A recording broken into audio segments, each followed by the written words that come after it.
You're listening to the Morphology Podcast.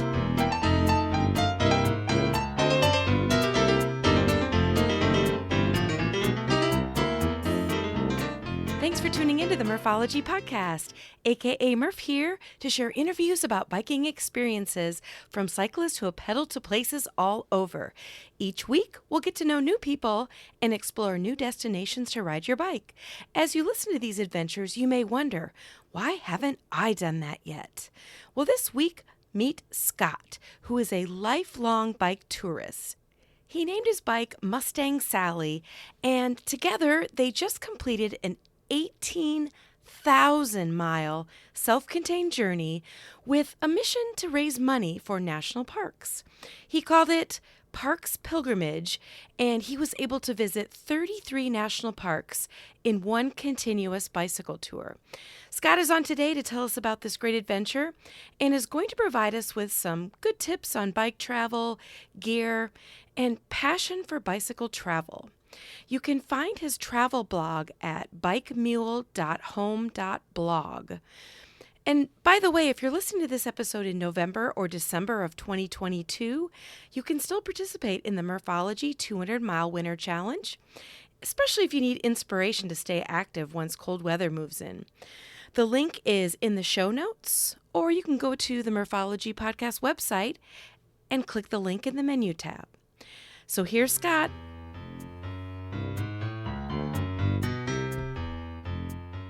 All right, well, I would like to welcome Scott to the podcast today. Hey, Scott.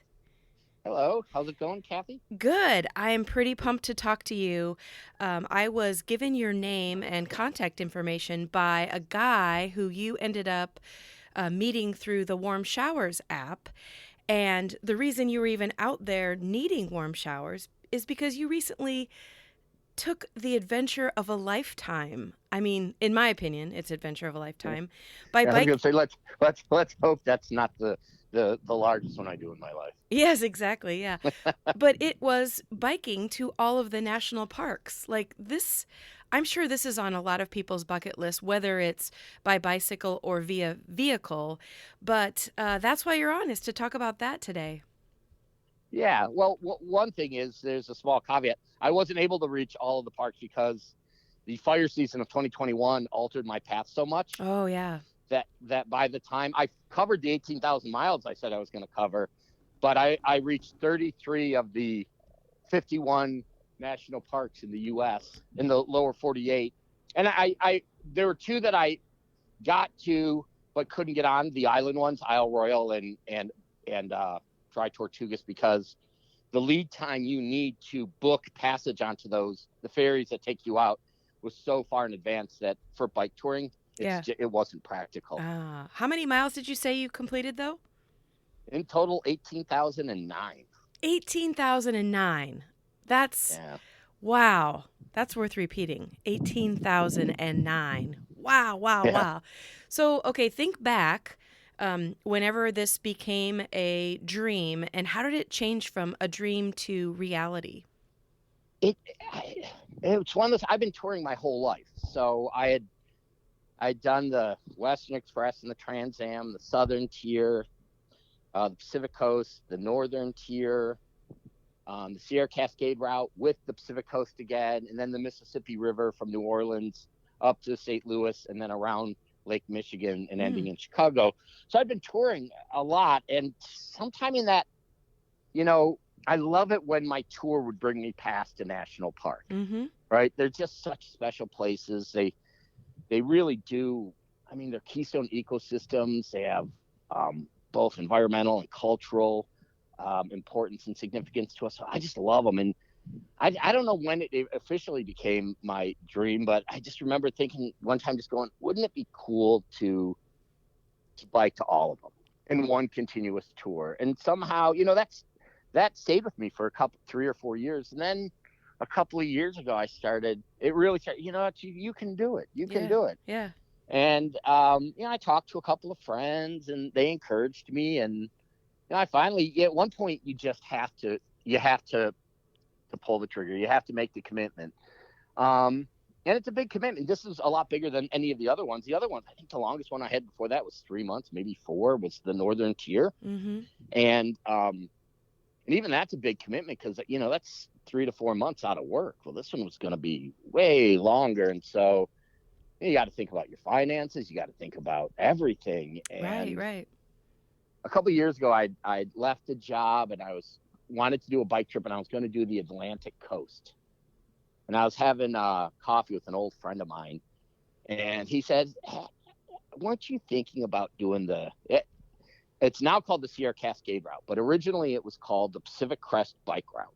Oh, okay. Yeah, it was published in a book that obviously was not a publication because nobody does it, because it's an insane route. It just follows the crest of the Sierras and Cascades. So it's literally like 2,500 miles of hill climbing, of mountains. Yeah, I was going to say of major elevation.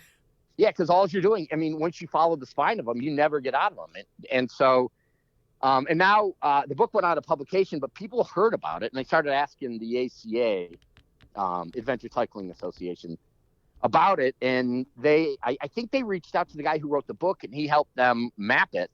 And it came out. Now it's issued as a map set through the Adventure Cycling Association, and it's called the Sierra Cascade Route. And my buddy said, weren't you always dreaming about doing the Sierra Cascade Route? And I said, yeah. And he goes, dude, it almost killed me he did it when he was 21. He said, it almost killed me when I was 21. Wow. You might want to think about doing it sooner rather than later. And I was like, he's right. And he was, because I did it and it nearly killed me. It was, you did do it. Yeah. Wow. And so that kind of advice came to, as this trip kept rolling around in my head, which is, it ain't going to get any easier as I get older. I'm 53. And so I'm like, it's just, I'm spending 18 months living on your bike in the cold and the rain and the hot and the everything. Like, it just ain't going to get any easier as I get older. Right. And so to push it off further and further and further. And finally I just, COVID hit, and, we were isolated from friends and family. And that's when I made the final decision, was during COVID, that, none of us travel, we didn't do anything. And I finally just said, at the end of this, I'm going to finally do this. And I'd been saving money for years. And like I said, I've been touring for years. I didn't have to buy any of the gear, but I finally just made the commitment to myself, and then pulled the trigger. Wow. And for those that listen to this podcast, know that earlier this year, I did the Southern Tier route. And so I know firsthand the volume of planning that went into that adventure. And it was only 65 days. So I just can't, and the maps were already done. It was just basically a straight line across the United States. Way different from figuring out, how do I go from national park to national park, and for, like you said, 18,000 miles. Amazing. Yeah. I'll be honest. I'm not real good at planning. So yeah. My planning, one, the route that I ended up with was not the route I started with on day one. And that got changed again. And that was because early on I had a partner with me for the first 3,000 miles who was doing the videography for the trip, because we were using this trip to raise money for the National Parks Foundation. Oh, okay. And so we've raised to date over $12,000 for conservation in the parks. Wow, that's impressive. And so we had an initial plan, but within a week of that, we scrapped it and started from Arkansas and headed out. But like I said, the fires changed the route. Mm-hmm. Most of the parks along the West Coast, I had to skip, except for the ones on the coast, because they were either on fire or closed, because the fires were either on the roads going in, or the smoke was so bad I couldn't get into them. Mm-hmm. I kind of I knew the general order in which I had to get to the parks, but I had I didn't go down and look at the roads or the campgrounds. I do that either the morning of or the night before the next day. And are you using your phone for this, or maps, or what's your resource? So I use a variety of resources to plan it. So over this trip, obviously ACA maps are always good, and having biked a million of them, I owned most of them. Oh yeah. So that's an entire pannier right there, just full of maps. And then I only needed portions because I only did like maybe 2 or 1.5 portions Sure. of the Route 66. I would just buy their electronic ones and use their bicycle navigator app, Oh, yeah. Okay. which is really nice.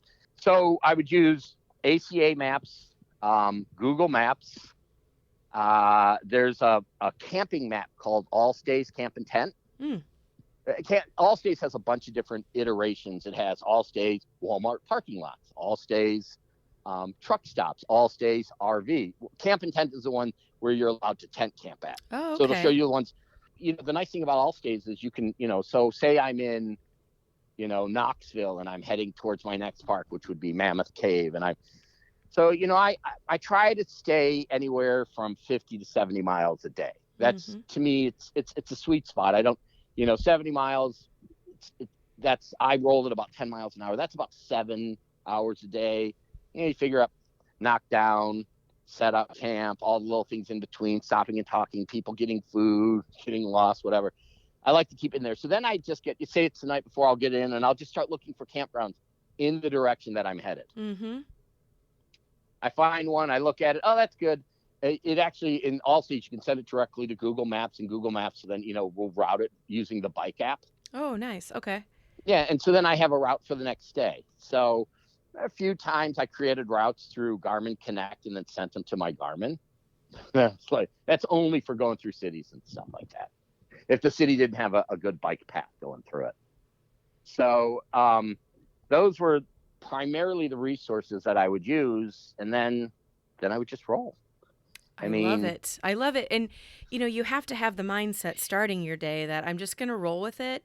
This is my destination for tonight. But the nice thing about having everything on your bike is if you don't make it there, then you can find an alternative place to camp, or, I'm sure that you were on the fly making changes. And if that's your mindset, then it doesn't matter. Like, you just can still roll with it and enjoy it. Yeah, I have a blog that's pretty popular with bike tourists called Bike Mule.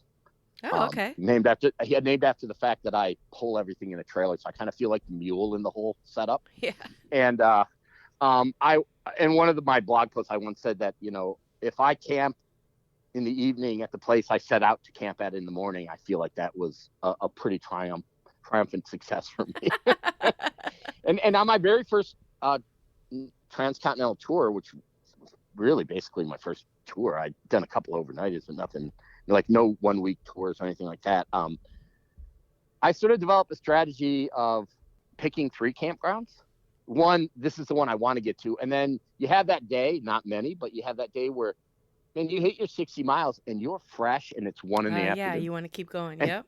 Yeah, and you're like, yeah. And it's like, oh, the next one's 30 miles on. I can do that. I can do that right now. So where that was possible on this trip, I also did that, where I looked, I do my can get to, want to get to, if all dreams come true, we'll camp at the third one. Yeah. Kind of a side topic here, but I wanted to ask you, from what I've read, that you personally made quite a transformation as far as your health. Do you want to talk at all about that? I had I'd worked a tremendous amount. Mm-hmm. Running research and admin offices at universities. And I just put on, I think I'd gotten up to about 350 pounds and had gotten very unhealthy.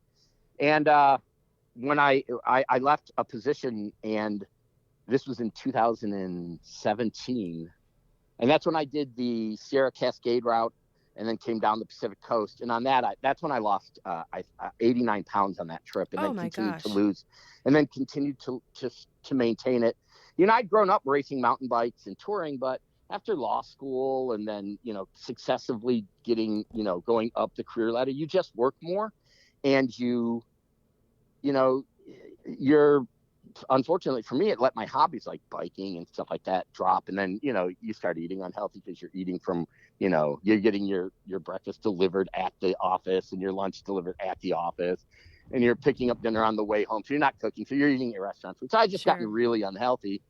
And I just, I talked to a doctor and he said if I didn't change my ways, I probably wouldn't live to 55. And well, that's not a good prospect. So, Right. I left that position and I did the Sierra Cascade Pacific Coast, and then just decided I'm never going to let my life get out of balance like that again. Wow. And so That's when I started this trip, I was in phenomenally good shape. sure. So Sure. it didn't happen on this one, especially with COVID. I had nothing, what did we have to do? I get up in the morning, go on a 20, 30-mile bike ride, and then go to work, and then come home. And then I have my rowing machine. I'd row a 10 to 15,000 meter piece in the evening. And that's what I did for the entire year leading up. And I got to say, the rowing machine that thing is hands down one of the best pieces of equipment you can get if you want to maintain really good health and just have great core and everything for touring. Yeah, it's a really good full body exercise for sure. Yeah.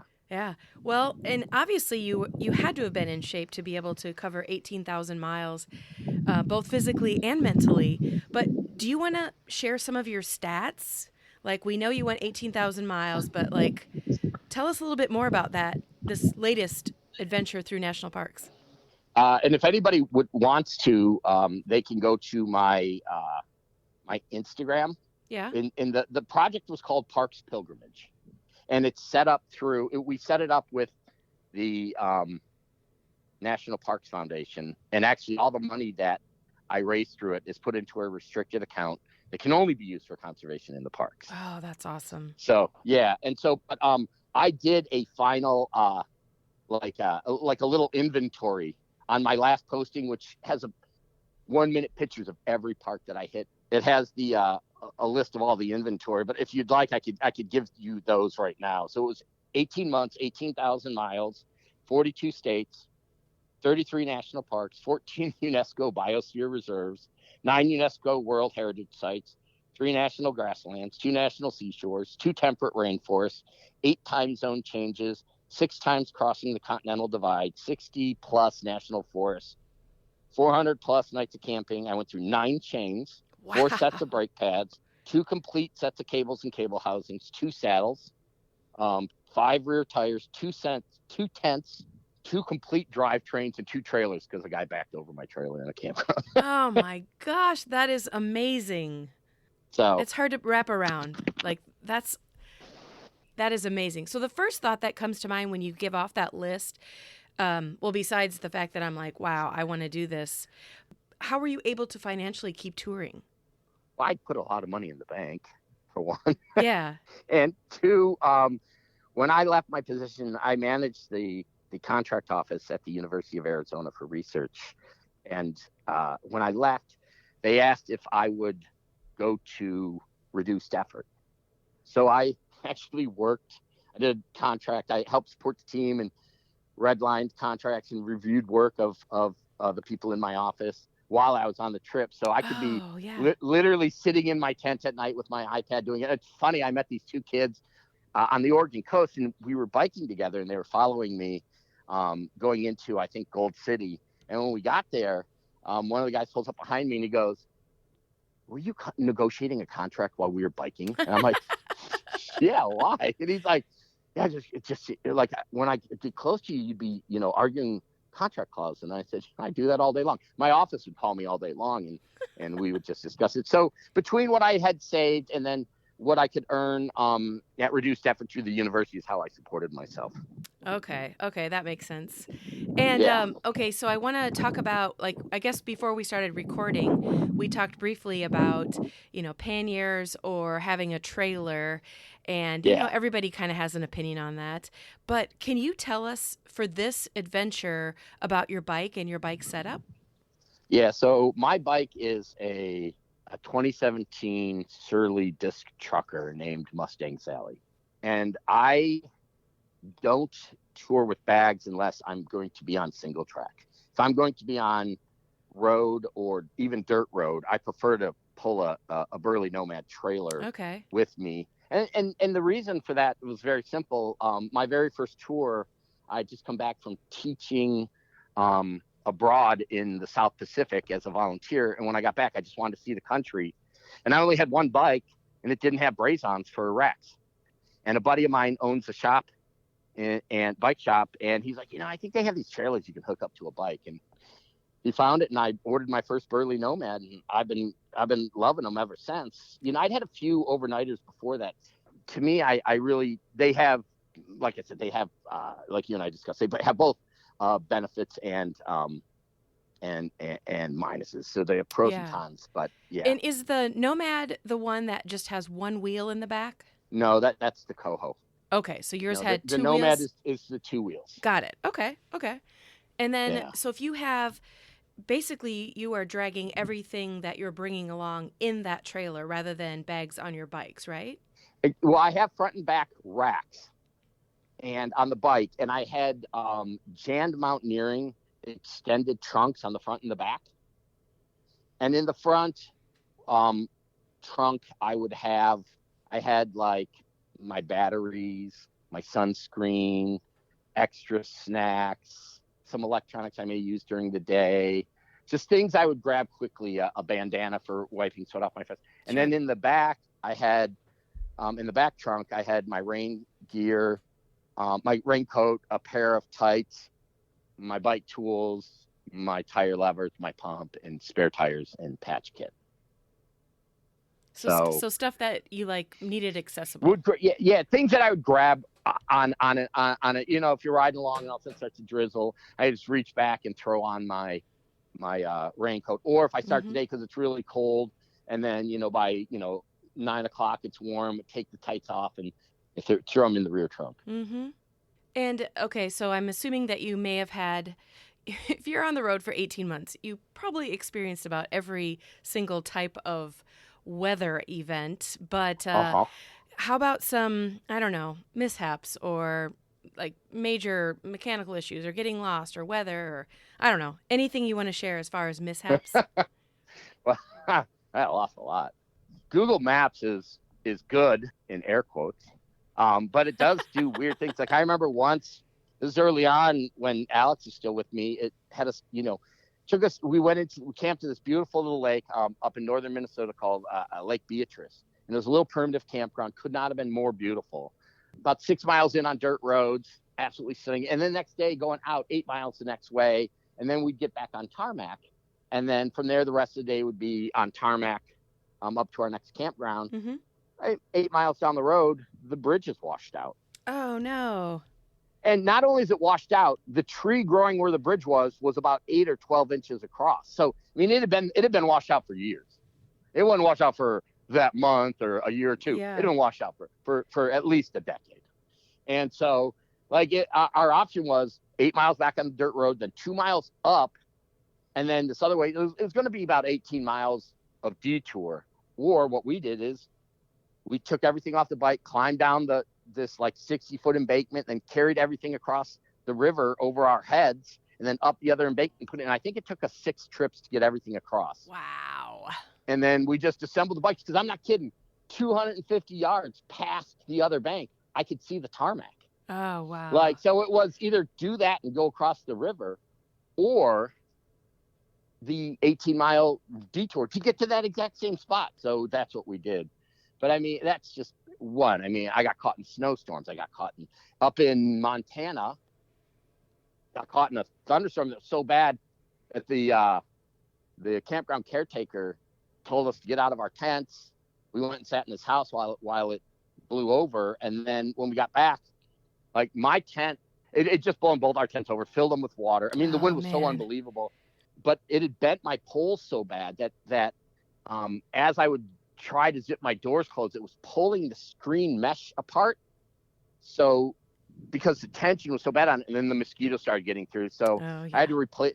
I tried that tent I rode that tent from Montana to Santa Barbara, and in Santa Barbara I got that, I think it was a Mountain Smith Morrison 210. It's a great tent. It's a little heavy, 5 pounds instead of like a normal backpacking tent at around 3 pounds.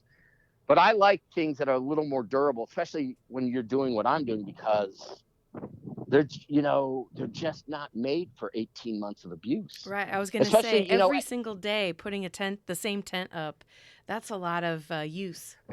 And also you got to think about it, when you're bike touring, sometimes you're not camping in ideal spots, right? you're camping on cement.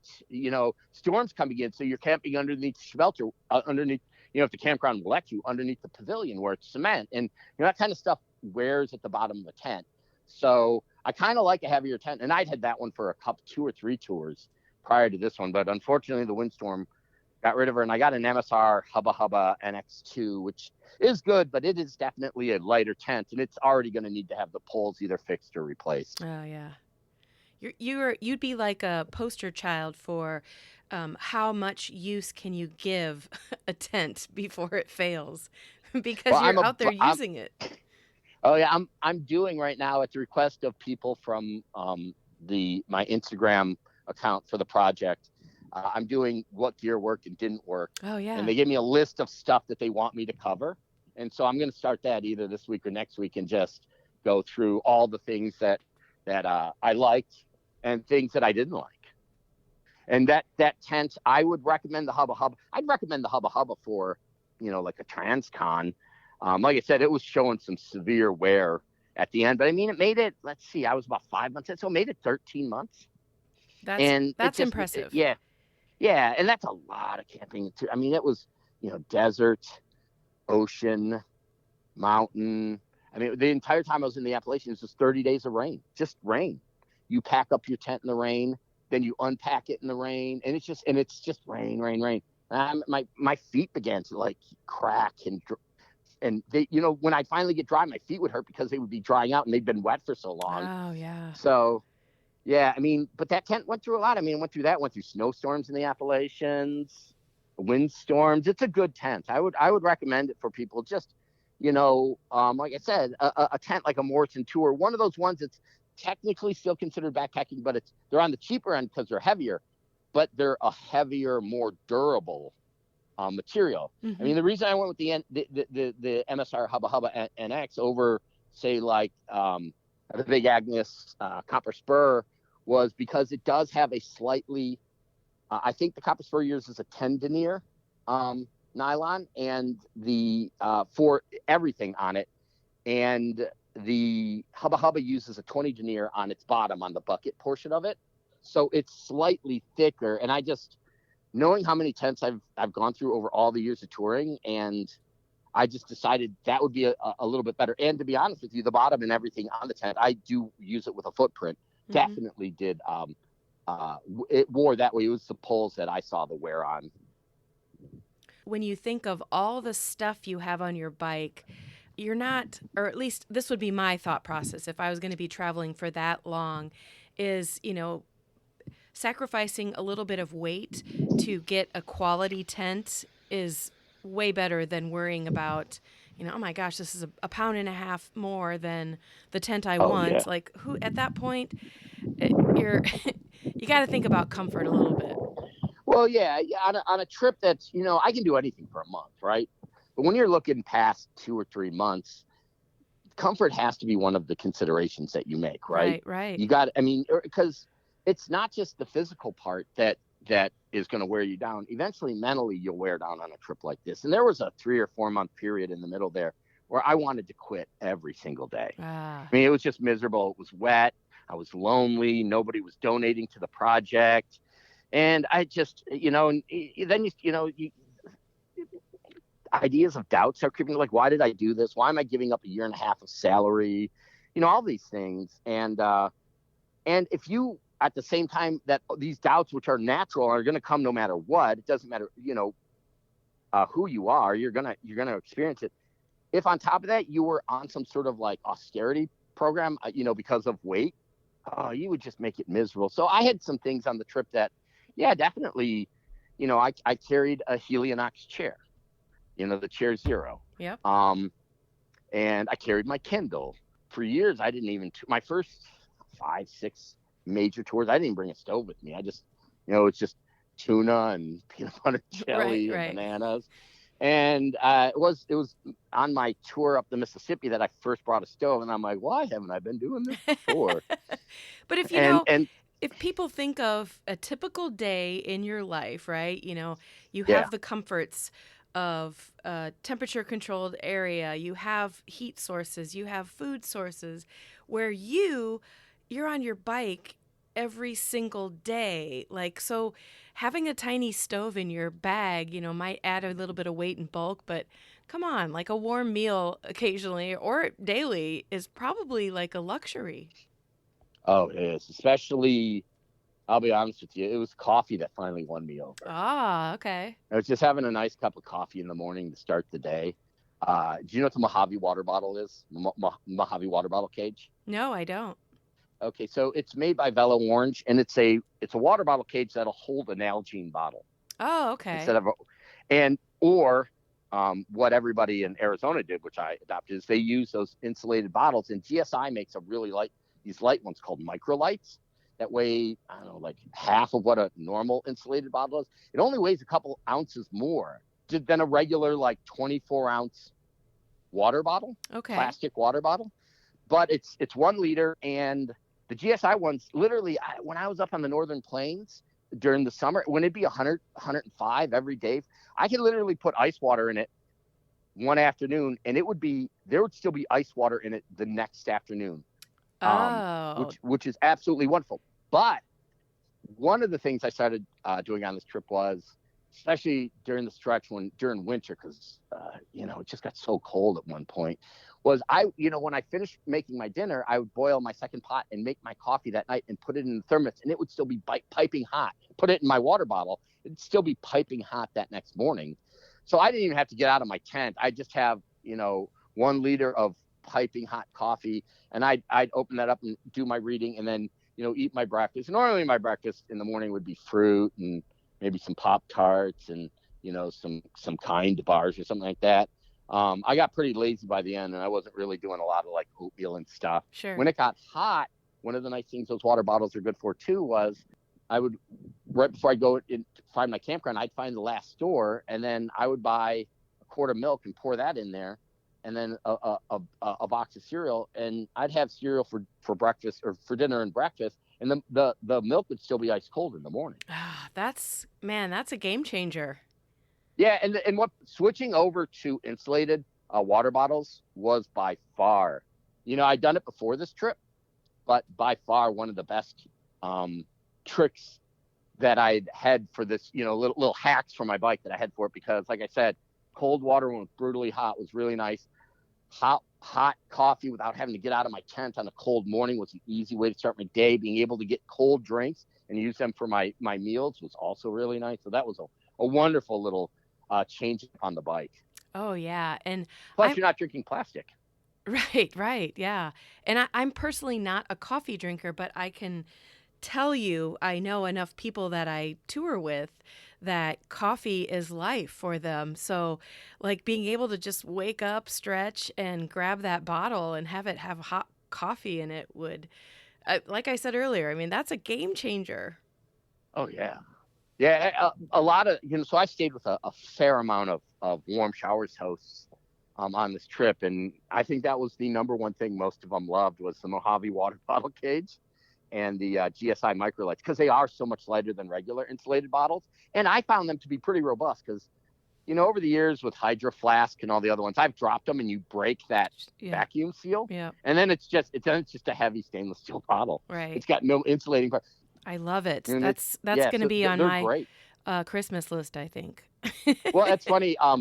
I stayed with a warm showers host, and his wife came to me and said, he's impossible to find Christmas gifts for. You got to tell me about this water bottle thing, because he was talking about it last night. So I brought out and showed her, and she wrote all the names down, and she's like, he's getting that for Christmas. Okay, so we talked a little bit about a typical day for you. Like you said, coffee in the morning, reading, getting some food in your belly, biking all day, finding campgrounds. It's like kind of the same thing over and over and over again.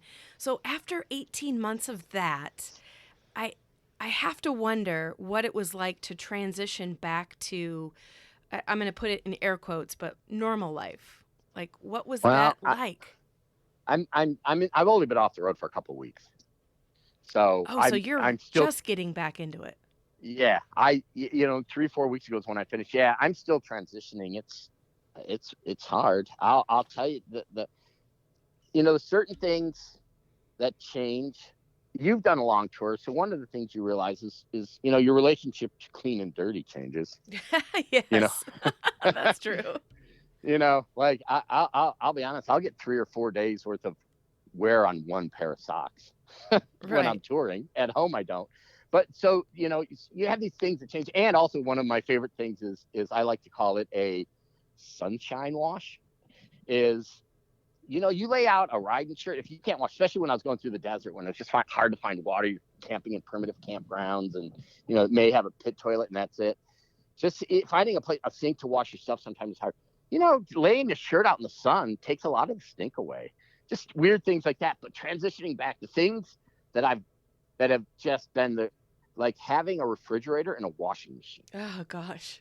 Just it's been so great. But the problem is, and this is the other thing, is for 18 months I ate between 5,000 and 7,000 calories a day. Oh yes. So that's a And major transition. that's been my thing is now, and right now, so I'm in this period where I really haven't been doing much other than seeing friends and doing a little other stuff, just sort of unwinding. I got a lot of free time on my hand. I've got to stop myself from eating, because my previous mode of life for 18 months was stop moving, start eating. Right. Right? Right. You got to get five in the mountains. It'd be 7,000 calories is a lot of eating. And so, you push that hard that long, and your body's just like, now when I stop, my body's like, oh, where's the food? Feed me. And I'm like, no, we don't need it, man. I put on a couple of pounds since getting back, and I was like, yeah, okay, we gotta rein this one in. Right. Right. And I guess have you been on your bike since you've been back? Oh God, yeah. Oh, okay. Yeah. So you haven't I you haven't lost the love of the bike. don't know. I jokingly say that the most significant relationships in my life have been with my bikes, and I think over the trip I realized that's not a joke. Yeah. You and Mustang me, me, Sally, man, me and forever, Mustang right? Sally have me and Mustang Sally have I think 28,000 miles together. Oh gosh, that's pretty intimate right there. Yeah, I mean, just no, there's nothing I think that could ever make me not love being on the bike. Yeah. In fact, the second we get off this phone call, I'm going to do a 60-mile ride down to Ventura and then come back up through the mountains. Oh, wow. That sounds awesome, Yeah. actually. So, if we go back to the National Park Adventure, Yeah. especially since you just completed it, are you still accepting donations for the fundraiser? Yeah. Yeah. And they never close those things down, I don't think. Oh, okay. Just because. So there's a special page for that fundraiser that they created. I'm sure they'll keep it open forever, but I'm actively going to keep working on it because, like I said, so many people have requested gear reviews Yeah. that, Yeah. and I created an Instagram. The Instagram is the project Parks Pilgrimage, and so there's a link from the Parks Pilgrimage main page to the National Parks Foundation where our project is set up, and they can donate through that. So I'm going to keep, hoping that'll keep generating donations Sure. for the parks, especially while I'm doing all these gear review videos. And the reviews are going to be, people want, it's interesting, they want to know the footwear, which I bike in sandals, winter and summer, my socks, my sleep system, my tent, how I got electricity, and then my rain gear, and then my warm gear. Yeah. I was going to say, I'll be watching all of those because all of those, like, I mean, when you're miserable, like knowing somebody else's proper setup for rain gear or tent or even finding electricity is like, again, I'll say it again, it could be a game changer. Oh yeah, and for electricity, I use two things. I have a solar panel, a little 21-watt Anchor solar panel that I created a little shock cord rigging system, so it sat on my trailer all day long while I'm out in the sun. It's collecting energy, and then I have a dynamo hub with a sine wave beacon light that has the inverter built into it. Oh yeah, I have that too. Yep. And sine wave is great, and they help promote the project on their website. That thing, on a very, very good day, say maybe I make 70 miles, that might produce 3,500 to 5,000 milliamps of power, right? So 1.5 to maybe 2 charges of an iPhone, which if that's all you're doing, that's great, right? But I also was doing work for the university on my iPad, which is just an energy hog. Plus, I had my Kindle. Plus, I had my GPS. Plus, I had all my filming gear. So I just needed a lot more. So that Anchor solar panel, that little 21-watt solar panel really kicks out a lot of energy. Mm-hmm. In like 4 or 5 hours, it would completely fill up of good sunlight. Two 5,000 milliamp batteries. Oh, wow. Wow. So yeah, so that but that sine wave beacon inverter with the dynamo hub, man, during that period when it rained almost nonstop, I really had to rely on what I could get out of the dynamo hub, and Mm-hmm. yeah, it's way less, maybe a quarter, maybe less. Um, at its best, it could kick out, but that was enough to keep my phone charged. And these are all roads I've never seen before, right? So I needed that phone to just. I didn't have paper maps, so I Yeah, needed that for phone as my only. navigating, right. Yeah. Yeah, So. I think, having any sort of way to charge a device, especially by your own, you pedaling creates the energy, it's better than nothing. So Oh I yeah. a lot of value in that. Yeah. So go back to the fundraiser that you're doing and also your Instagram page. Can you tell people again where they can find you? So it's on Instagram, and you just search for Parks Pilgrimage, and you'll see the little logo. It's a mountain bike wheel with a mountain in it, and then it says Parks Pilgrimage around the outside. From there, if you want to donate, it's in the on an Instagram you're only allowed to put one link up. Yeah, So so the link's in that's the the link. bio. Yeah, Uh-huh. that's the link to the bio. Yeah, it's when I first came up with the project, it was just going to be for me, and then I thought, this should be for more than just myself. And that's when I came up with the idea of raising money for the national parks. And so I reached out to the Parks Foundation. They got on board immediately. And then I was talking to a friend of mine who said, how are you going to raise money? And I said, well, I got this blog. It's pretty popular. He's like, nobody reads anymore. He's like, I ain't going to raise any money. I'm like, well, what do you? And he works in Hollywood. He's like, you need video.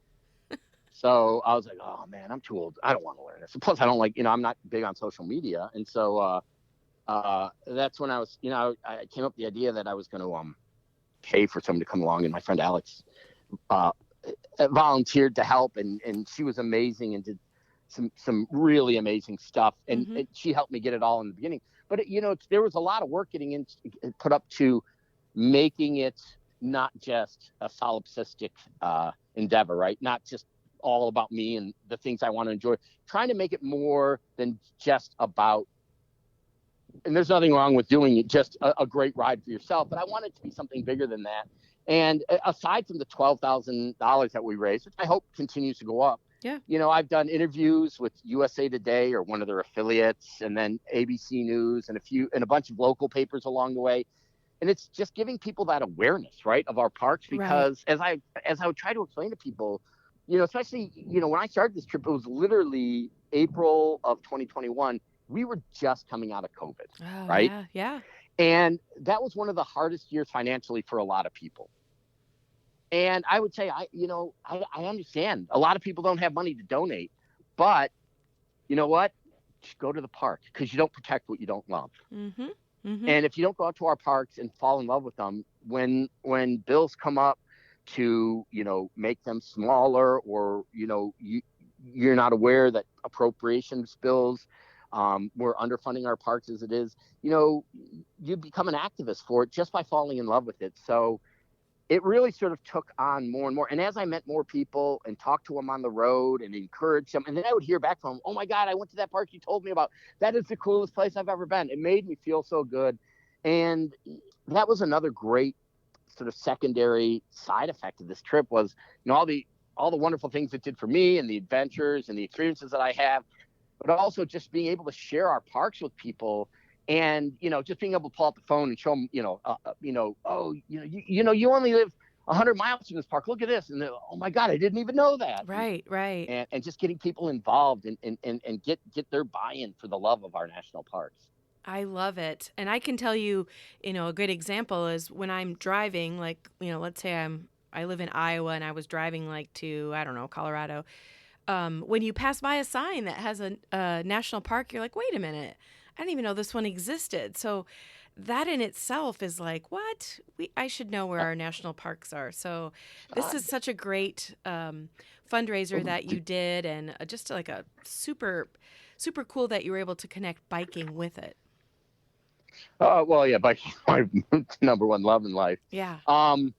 Yeah, I mean, to be honest with you, I didn't even know all the parks until I started this. I'm like, what is? There's 2 national parks in South Dakota? What? I thought there's just Badlands. It turns out that Wind Cave, called the hidden gem of the national parks, really is exactly that. It is a hidden gem. It is stunning.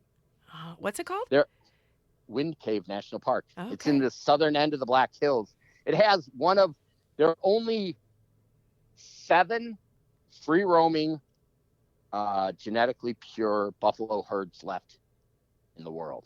Oh my. And one is in Yellowstone, which I went to and saw that herd. One is in Teddy Roosevelt National Park in North Dakota, saw that one. One is in Wind Cave and saw that one. So, and Wind Cave has this beautiful cave system. It's a dry cave system underneath it that the Lakota Sioux believe both their people and the buffalo sprung from. It's stunning, and the Black Hills are absolutely stunning. And from there you can ride the Mickelson Trail up, and the Mickelson Trail is incredible. And I got to ride all these incredible trails. Like I did the Katy from end to end. I did the Erie Canal from end to end. I jumped on, through Iowa. I rode the Cedar River Trail, the Spartan something in Elroy Sparta, in Wisconsin, and I just all these amazing trails. But when I left Hot Springs National Park, I could have literally gone directly northeast and gone straight up to St. Louis, where Gateway Arch National Park is. But I wanted to do the Katy Trail, so I kept going west through the rest of Arkansas, then up through Oklahoma, then cut across the corner of Kansas, and then picked up the Katy at its western terminus in Clinton and rode that all the way into St. Charles, where it ends. And then and then the same thing, like years ago, I did the northern tier. And the northern tier, you drop onto the Erie Canal in Palmyra, which is, I think you got maybe 100 miles of the whole 400 miles left of the actual Erie Canal towpath. So, and this time I'm like, no, I want to do the whole thing. So when I left Acadia, I went through the White Mountains, Green Mountains, and I beelined it directly towards Albany so I could ride the entire Erie Canal. Oh, wow. So like I did certain things just to make sure I could hit things I'd always wanted to see. I love it.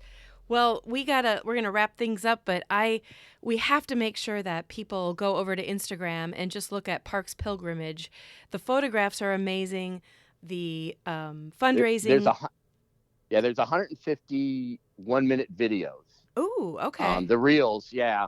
Some of them are narrated, like this is what I did, and some are just like just, hey, this is what Iowa looks like when it rains. I did one just about that because it was either 100 degrees in Iowa or it was a thunderstorm. Like my entire time going across Iowa. As an Iowan, I apologize for that. Oh no! Iowa was beautiful, and like I said, I met Craig there, who's the guy who put us together. Yeah, there were some amazing warm showers. Iowa has such an amazing tradition for bike riding because of RAGBRAI. That, and then even though it's not on the Trans Am, I felt like they had the same level of respect for long distance bike tours as you get when you go through like Kansas. Oh, good.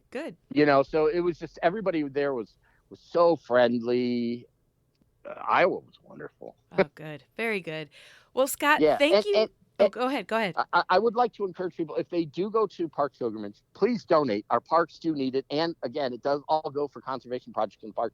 But feel free to email me or to contact me through DM on Instagram. I don't mind giving advice personally. I've answered thousands of individual questions for people. And like I said, I'm reviewing gear now. At the end, I just put up a message, would anybody like to see gear reviews? And if you would, what would you like? And I just got the list, wrote it down, and that's what I'm going to do. But I don't mind just individual questions like, hey, you rode through this area, or what'd you think? The more people, especially as we face more and more challenges from global warming, the more people who find this as a form of recreation, I think the better. And also it ties you to the land in a way that traveling by car never will. Oh, for sure. And I mean, I think you can offer a lot of insight into gear reviews and such, but also just like super cool trails you've been on to be able, somebody's like, hey, I'm going to Missouri. What do you think? And you'll be like, spout off probably a couple different places that people should go. So, Oh yeah, and also about the mental aspect of the game, and that you can get a lot of that at my blog. mm-hmm. Mine are more about like sort of the existential aspects that come from touring, about being alone and solitude, and then also some of the, like, the year I biked up the Mississippi, which is the exact opposite of what we're having right now. It was the longest sustained flood in the history of the Mississippi, and so I mean between New Orleans and St. Louis, I had over 400 miles of detours, and probably was only on the Great River Road for about 60% of the time. The rest of the time I was out in the country, and most of the campgrounds, are all in the river bottoms, so they were flooded out. I was sleeping in, people's, I was knocking on farmers' doors and asking if I sleep in their field or at churches or fire stations. I talk about a lot of what I see, the consequences of global warming, and I'm actually writing an article right now that I'm going to submit to a magazine about.